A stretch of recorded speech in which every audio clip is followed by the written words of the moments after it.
Just, yes. No.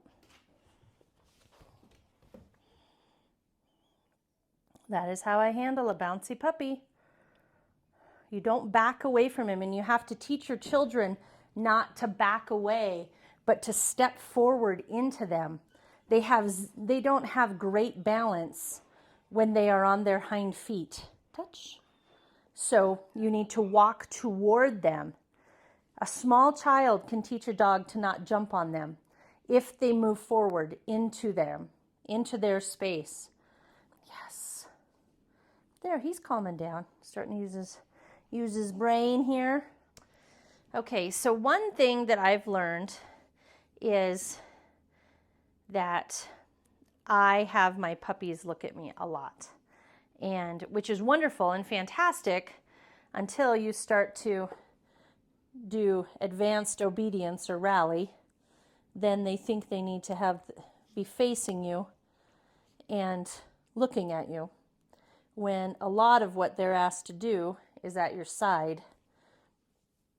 So I've modified my training so that puppies can know that they can obey without having eye contact. Touch. Yes. And we are doing a lot of luring right now. Touch. And that's par for the course. He's almost 10 weeks old. We use a lot of treats and a lot of luring. You're sitting the wrong way, buddy. There we go. There's a treat. There's a treat. There we go. Yes.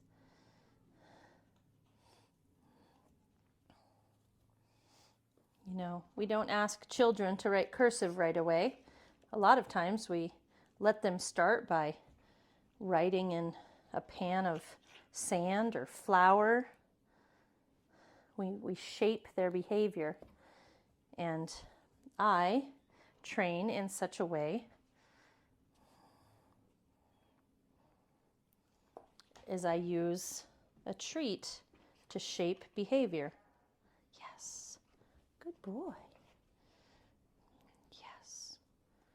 Okay. Touch. Yes. Touch. Yes.